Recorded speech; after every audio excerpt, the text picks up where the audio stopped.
Patch 12.12 is bringing a gigantic amount of balance changes, and in this video, I'll run through the patch, then I'll go through how this patch will change the meta, and then I'll finish off by going over my prediction tier list for the next patch.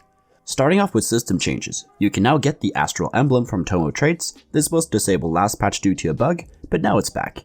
Treasure Dragon also got adjusted, so now the transition from round 4-7 to 5-1 should feel a lot better, a nice quality of life change. Moving on to traits, Astral is getting buffed at 9. Now you get a little more AP there, which should help if you're going full on with Aesol. Assassins get nerfed across the board. They are incredibly strong in the early and mid game, plus Talon is great in the late game, so I think this change is good, although I'm not the biggest fan of the 4 assassin nerf, as you don't play that too often unless you have an assassin spot on Olaf. Bruiser gets nerfed at 4, 6, and 8. This is mostly due to Olaf and Siphon, as those two have been pretty strong in the last patch. Cannoneers get buffed at 3, 4, and 5. This is great to see, as I have felt pretty bad for the latter half of the patch, and it should definitely help Corki become more viable. Dragons get a little less HP, which shouldn't have that big of an impact. Guardians get nerfed at 2 and 4. This will definitely hit the Jade Ezreal and Karma comps, as those run 3-star Guardians. The nerf to 4 seems a little unnecessary, as I've barely seen anybody run that. The Dawnbringer version of Mirage gets nerfed. This one seems a little random, as I haven't seen Mirage be that strong last patch. Legend gets a decent buff. Now they steal more AP, which should help them deal even more damage. But I'm not convinced that this is enough to make Legend a proper comp. Ragewing gets nerfed at 6 and 9. I see this as a good change, as both Sett and Xayah have been very strong last patch, and they both benefited greatly from a strong Ragewing trait. Swiftshot gets nerfed at 2 and 4. The nerf at 2 is tiny, but the nerf at 4 is decent. This mostly hurts the Astral Varus comp. Shimmer Scale gets buffed at 7. Now you get 4 items instead of 3, and overall a lot of the Shimmer Scale items got small nerfs. The problem with this trait is that Volibear sucked, and it needed a different carry to run the trait. But we got some Volibear buffs coming in later, so I'm overall excited for this change. Shapeshifter gets nerfed across the board, a small nerf at 2, and some bigger nerfs at 4 and 6. Scale Scoring gets a tiny nerf at 2. This is fine, as it wasn't that trait that made Olaf dominate last patch. Warrior gets buffed at 6. I thought this trait was great, but maybe that was just because Olaf was too good with it, so I guess that's nice to see. Moving on to 1 cost, Ezreal gets nerfed across the board. It will make him a lot weaker now, which is great to see. And I'm glad I didn't hit him harder so that he might still be playable if you get a great opener for it. Heimerdinger gets nerfed. Although he feels worthless to run sometimes, the stuns he puts out can have a huge impact, and it's frustrating to play against, so I'm happy about this nerf. Karma gets a bug fix that gives her a giant buff, so they are nerfing her to compensate. But overall, this is supposed to be a buff, and Karma might be the strongest reroll comp next patch. Nidalee gets nerfed across the board, and now she will have less attack speed. Since a lot of other comps also got nerfed, she might still be playable, but now Rageplay will be more of a core item on her most likely. Sett is getting a small nerf. He wasn't the strongest out of all the reroll comps, but he still deserved the nerf.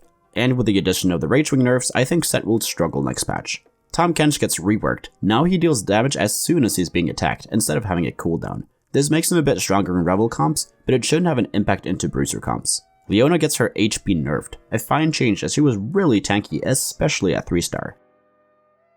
Moving on to 2 costs, Shen gets nerfed. Now he needs 1 more auto to cast. This is a decent size buff to all auto attack based champions like Corki or Xayah. Shen should still be great to counter those comps though.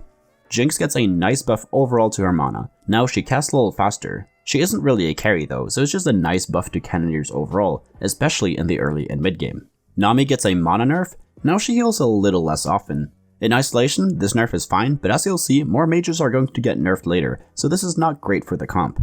Thresh gets a small buff. Now he will hook before any other champions move, meaning he will be able to hook Cavaliers and melee champions now. Moving on to 3 costs, Anivia gets buffed across the board. Now she will deal more damage, which is nice to see, as she has been absent from the meta last patch. Diana gets nerfed, buffed, then nerfed again. The short version is that now she actually scales with AP, her shield will be smaller, and she deals less damage overall. This is nice to see as you will actually have value from putting a death cap on her next patch. Overall it's a nerf, which is also nice to see. Illaoi gets nerfed. Now she will steal less resistances with her ultimate. I don't feel like she really needed this nerf, but considering it can hit multiple units and generate hundreds of armor and MR, it might have been too strong in some cases, so I can definitely see this.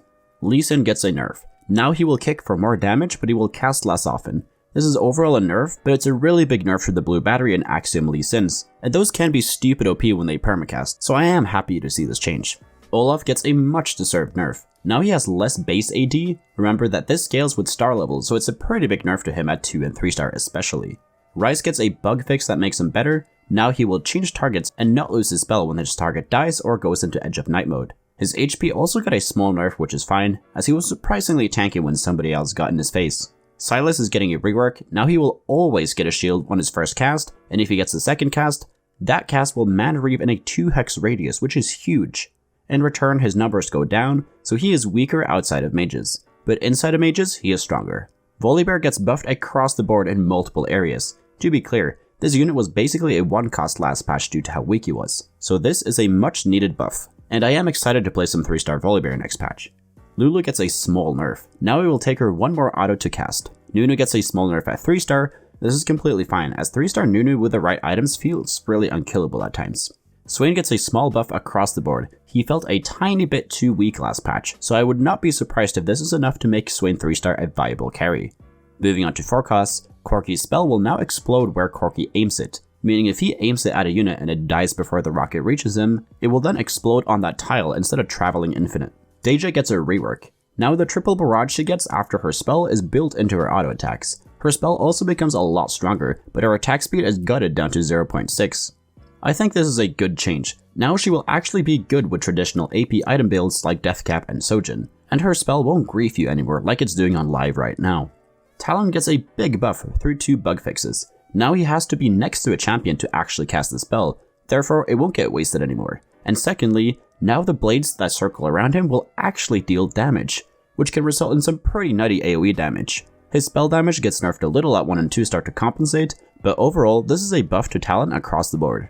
Xayah gets nerfed at 2 and 3 star. She was really strong last patch, and I'm not sure if this is enough to bring her down, but a lot of the other forecasts have gotten nice buffs, so maybe it's enough to make her more power neutral. Moving on to 5 costs, Shyvana gets a rework to her spell. Now her Flame Breath will feel more consistent and overall work a lot better. She needs more autos to cast now, but you can actually consider itemizing Shyvana as an AP carry with AP items now. Overall this is a buff to Shyvana, but it's a bit hard to tell how big of a buff it is. Aoshin and Aesol get small nerfs to their HP, which shouldn't have too big of an impact.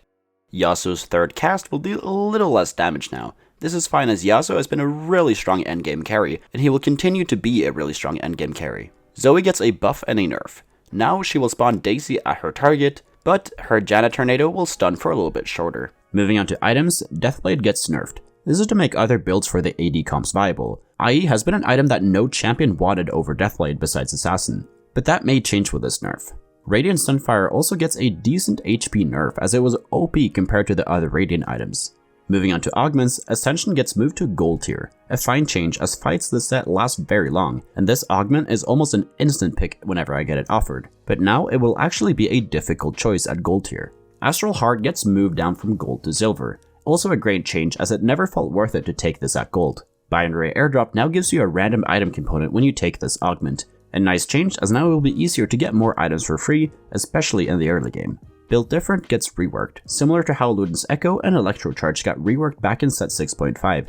Now the bonus will scale with each stage. This makes it easier to play Build Different comps as you are not going to fall off as hard. Cannoneer Crown gives a Hurricane instead of Giant Slayer. This is to make the augment better in the early game, as Giant Slayer doesn't really get activated until stage 4 or 5. Essence Theft gets a nice buff. Now the Evokers will steal 5 instead of 4 mana. I haven't touched this augment, but with the Anivia buffs I might use it. Jade Soul now gives a Titans instead of a Spark. A great change as Spark felt very random, and Titans is an item that most of the Jade champions can use well. Luden's Echo gets nerfed across the board. This is fine as it was incredibly strong on Ezreal and Karma. Meditation gets nerfed at all levels. This augment has been sleeper OP for a bit now, so it's nice to see this finally get nerfed. Reckless Spending doesn't seem like a bad augment now that Volibear might be viable again, as you can slow roll and buy 4 XP from level 6 to 7 to 8 while going for 3-star Kayn and Volibear. Ricochet gets buffed. Now the second Cannoneer cast will do more damage, another nice buff to Cannoneers. Scorch gets nerfed to 33%, another nerf to Rage Ring, which is fine to see. Second Wind gets nerfed at both levels. This augment was great in a lot of reroll comps, so if they become less popular, this augment will see very little play after this nerf as well. Shapeshifter Soul now gives Sunfire Cape instead of a Hodge, a nice change to see as Sunfire scales very well with the trait due to the additional HP it gives. Golden Egg now needs an extra turn before it hatches. Keep in mind that you can hatch 1 turn earlier for every round that you win. Titanic Strength gets a big nerf. Now it gives a lot less AD. This is mostly a nerf to Bruiser's Siphon and 3-star Olaf. Trade Sector Plus has been added. It's basically Trade Sector, but now you get 5 gold when you take it. True 2s now gives 1 2-star 2 cost and 1 2-star 1 cost. A nice change, and it allows for more interesting situations in the early game, as a 2-star 2 cost can really give you some direction. Crow Pack can now only appear on stage 2-1. A great change, as I have no idea why you would ever have picked this on stage 3-2. Double Trouble 3 gets a small nerf and gives 5 less of each stat. Inspire gives more attack speed when the Dragonmancer hero gets a kill, a fine change as this augment did not feel that great on live servers. Party Time gets a small buff to the attack speed, and another buff to Corki. Preparation can no longer appear on stage 4-2, which is great to see. Radiant Relics now gives 5 options, a nice change, and it definitely makes this a more attractive option.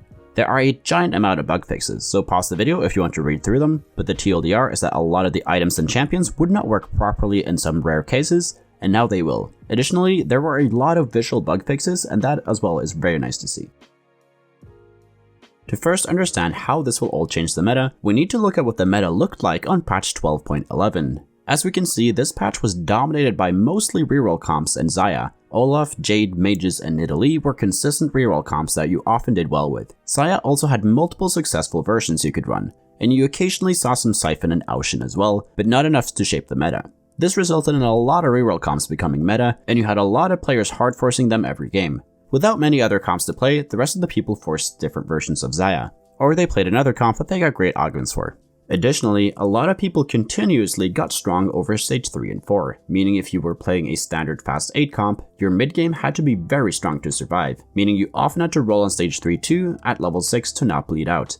I think we will most likely see a more 4 cost oriented meta, but I think it will still be very aggressive. Corki will probably be very strong since Cannoneers got a lot of buffs, and that comp is also very fast paced as it runs a lot of 2 and 3 cost late game. Additionally, I think we will see 3 cost reroll comps with either Anivia, Varus, Swain, or Lee Sin, maybe even Volibear if he gets buffed enough. Therefore, the mid game will likely stay aggressive and players who are greedy will get punished. Now let's move on to my tier list. This is just a prediction, and if you want to see me test all of this out, then tune into my livestream tomorrow around 12 PM Central Europe time. It will be on this channel. I think that Corki will come out on top next patch. I don't think people will win a lot of games with it, but it will probably be one of the best top 4 comps out there. This is because the early game became a lot stronger with the Tahm Kench and Jinx buffs, in addition to all of the augment buffs. Barrier's reroll barely got hit besides the nerf to 4 swift shots. It was a great comp last patch, but it fell a little out of the spotlight due to the Olaf and Ezreal forcers. I think it still has the power to be one of the strongest comps next patch, although the comp might get adjusted a little, maybe you run more utility instead of 4 swift shots or something.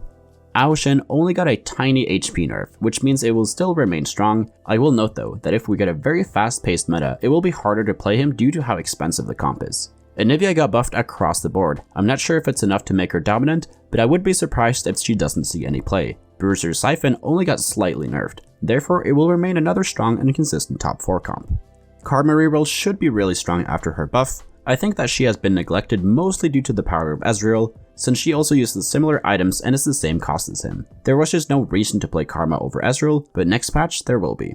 Guild Talon and Xayah should remain strong. Now you probably want to lean more into Talon carry, and depending on how Xayah ends up, you might even drop her entirely. Swain and Lee Sin is one I'm not really sure where to put, but the comp was overall good last patch, and I think it will be at least A tier after the Swain buffs, so you have a proper secondary carry in that comp. Ryze is another comp I'm not quite sure where to put. A lot of mages got nerfed, but there weren't any huge nerfs to them. I think it will probably be a good comp to play if you have a good opener for it, but we probably won't see Ryze forcers next patch. Shimmer Scale Volibear is a comp I'm excited to test. Volibear was straight up terrible last patch, so with these buffs it might be worth playing, but I'm not getting my hopes up too high for this.